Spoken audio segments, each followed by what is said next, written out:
Tapi lihatlah ini seorang anak yang masih di bawah umurnya masih belasan tahun, 13, 14 tahun. Seorang sahabat yang bernama Tha'labah bin Abdurrahman, pernah dengar? Bukan Abu Sa'labah, lain. Tha'labah bin Abdurrahman ini salah satu daripada pecintanya Nabi Muhammad, sahabat kecilnya Rasulullah Shallallahu Alaihi Wasallam, yang tatkala itu beliau diminta oleh Nabi. Ini Nabi Shallallahu Alaihi Wasallam meminta kepada orang ini, minta tolong tunaikan hajat. Nabi punya kebutuhan dan dia memang selalu membuka dirinya untuk di depan pintu Nabi Muhammad agar supaya Nabi Shallallahu Alaihi Wasallam membuka pintu kelihatan dia. Dan yang disuruh adalah dia. Kalau kita kadang-kadang kan enggak. Gimana caranya kita itu menghindar. Kalau udah kena, kamu minta tolong, aduh, gitu. Itu bukan orang cinta. Kalau orang cinta akan menampakkan, saya siap. Ketika sudah disuruh oleh Rasulullah Shallallahu Alaihi Wasallam ini pergi. Oh, pergi. Begitu dia pergi, menunaikan hajatnya Rasul Shallallahu Alaihi Wasallam tidak sengaja. Ini melewati satu perumahan yang dari gunung-gunung yang ada di kota Madinah. Ketika itu ada satu rumah-rumah yang dimana salah satu rumah itu ada yang rumahnya tak berpintu. Pintunya terbuka. Di dalam rumah tersebut ada satu khola atau kamar mandi yang tidak ada penutup kecuali hanya tirai. Karena pintu terbuka maka angin berhembus membuka tirai tersebut. Kain tersebut. Menyingkap. Di dalamnya ada perempuan lagi mandi. Ada perempuan lagi mandi. Dikatakan dalam riwayat itu seorang Tha'labah bin Abdurrahman ini melihat maraten sekali dua kali. Kalau sekali mungkin kira-kira kan rezeki. Rezeki. Tapi kalau udah dipantengin ini sudah laknatnya Allah Subhanahu wa ta'ala, hukuman nanti dari Allah Subhanahu wa ta'ala. Lah dia menyadari aku tuh melihat maraten. Satu masih kurang lagi mungkin ya. Kadang-kadang mungkin ya. Kadang-kadang kita kan melihat begini. Pernah enggak kita melihat gitu?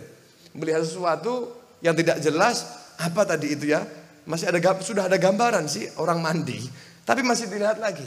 Lah, tapi keimanan dan ketakwaannya ini membawa kepada rasa bahwa dia harus bertobat kepada Allah Subhanahu wa ta'ala. Sehingga dia turun. Pergi.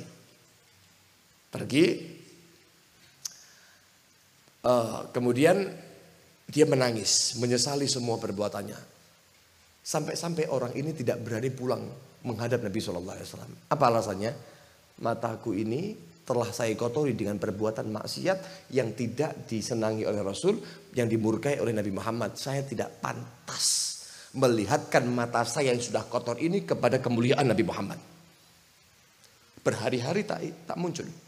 Sampai Nabi mengutus, singkatnya ya, mengutus dua sahabat, yaitu Sayyidina Umar bin Khattab dengan Sayyidina Salman Al-Farisi untuk mencari yang namanya Abdurrahman, Tha'labah bin Abdurrahman. Dikasih tanda kepada Nabi Muhammad, kira-kira di sana. Sampai ke satu tempat, didapati di situ ada seseorang yang sedang mengembala kambing. Ditanya, tahu nggak anda seseorang yang umurnya sekian, anaknya periang cekatan kalau bahasa kita, ya cepat, kalau disuruh cepat lah.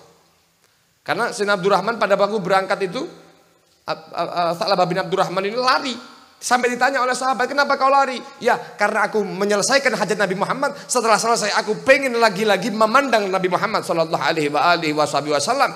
Tapi pada saat itu tidak kunjung datang. Sampai dua sahabat Nabi tadi itu diutus, tanya kepada seorang pengembala kambing, ditanya ada nggak orang yang tidak ada. Yang ada anak kecil ada, tapi saya lihat di mukanya raut muka yang sedang murung, yang terlihat di situ bekas-bekas kesedihan, tangisan yang mendalam. Dia ini seakan-akan menjadi orang yang terpukul hatinya. Kayaknya psikologisnya lagi terganggu. Dia itu di sana. Dia nggak mau turun, dia takut dengan manusia. Dia hanya turun ketika meminta satu teguk daripada susu dari perahan-perahan kambing-kambing saya. Kalau begitu biar saya ke sana. Tidak, dia tidak akan bisa turun. Dia akan lari. Dia takut dengan manusia. Sebaiknya Anda tunggu. Ketika dia turun maka Anda samperi. Ketika turun disamperi. Siapa engkau? Dilihat ternyata Sayyidina Umar dan juga Sayyidina Salman Al-Farisi. Dibawa. Ketika sudah dibawa dalam keadaan lemah sakit. Semakin menggigil, semakin parah. Karena apa? Berhari-hari dia tersiksa dengan rasa bersalahnya. Melanggar perintahnya Nabi SAW. Umurnya masih belia. Saking parahnya penyakit dibawa pulang ke rumah ibunya. Menghadap kepada Rasulullah SAW mengabarkan tentang hal itu. Kemudian Nabi Muhammad ditawarkan, kalau engkau menginginkan ya Rasul, kami bisa bawa dia ke sini.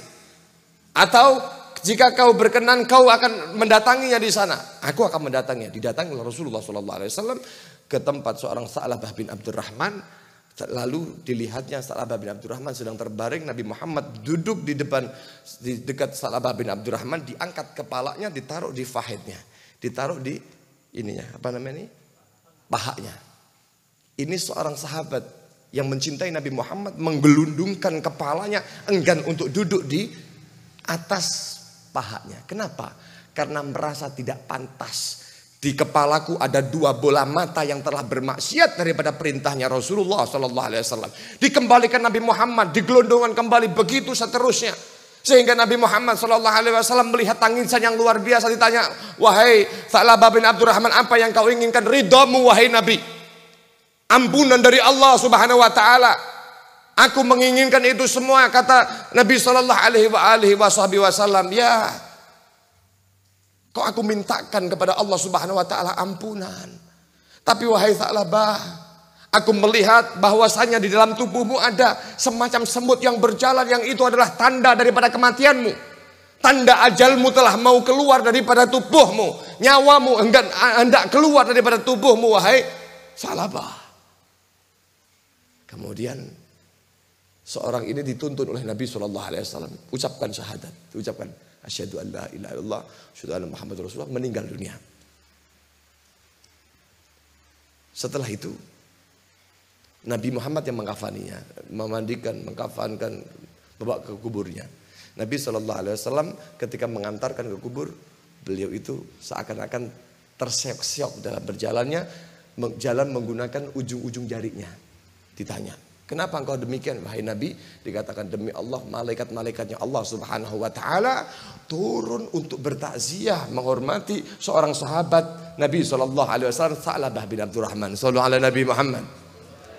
Apa permasalahannya? Cinta. Cinta yang dibuktikan dengan ketaatan. Maka ayo, kita yang mengaku cinta, memiliki cinta ini kita arahkan kepada Nabi Muhammad yang mengantarkan kepada cinta kepada Allah Subhanahu wa taala. Ayo kita buktikan daripada cinta kita ini, ya, kita buktikan bahwa cinta kita ini membawa kepada ketaatan keduanya. Ya, siap kira-kira? Ikuti Nabi SAW. Hidupkan sunnahnya Nabi Muhammad SAW. Jangan lupa, para pemuda ini pakai siwak. Jangan lupa. Sholat sunnahnya. Jangan lupa. Fardu pasti. Yang kewajiban pasti. Sunnah jangan lupa. Sebagai bukti cinta kita kepada Nabi Sallallahu Alaihi Wasallam. Siap ya? Siap ya? Mudah-mudahan Allah berikan kemanfaatan apa yang saya sampaikan.